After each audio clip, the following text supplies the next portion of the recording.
మీరు ఏ భగవత్ స్వరూపాన్ని చూసినా నిత్యం ఆయుధం పట్టుకొని ఉండే భగవత్ స్వరూపం ఎవరు అంటే ఈశ్వరుడు.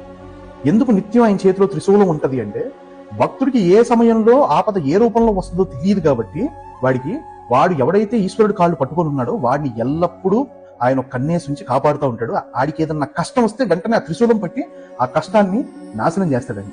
అందుకే ఎల్లప్పుడూ చేతిలో ఆయుధం పట్టుకొని ఉంటాడు ఆయన మహేశ్వరుడు. అంత గొప్పవాడు అనమాట. ఇప్పుడు ఎలాంటి భక్తుడైనా శివభక్తిలో ఉన్నప్పుడు ఆడు అధర్మం పాలు కాడు, అధర్మం జోలికి పోడు. ఇప్పుడు రావణాసురుడు ఉన్నాడు. రావణాసుడు మహాశివభక్తుడు కదా, రాముడు చంపుతుంటే ఎందుకు కాపాడలేదు శివుడు అని కొంతమంది అడుగుతున్నారు. అది అజ్ఞానం. అది ఎందుకంటే శివభక్తిలో ఉన్నన్ని రోజులు రావణాసుడికి బంగారు లంక, స్వర్ణలంక ఉంది, పెద్ద మహారాజు, బాగా ఏళ్తున్నాడు, అన్ని సకల భోగాలు ఉన్నాయి. కానీ ఎప్పుడైతే ధర్మం పక్కకి తప్పి అహంకారం అలుముకుందో అప్పుడు రావణాసుడు పతనం మొదలైపోయింది. శివభక్తి తగ్గింది, రావణాసుడు పతనం మొదలైంది. నేను ఒకటే కోరుకుంటా ఈశ్వరుని, ఏంటి కార్లు బంగ్లాలు ఇవన్నీ కాదు. నేను ఏం కోరుకుంటా అంటే అహం రాకూడదు, నాకు అహంకారం రాకూడదు, నేను అనే అహం రాకూడదు.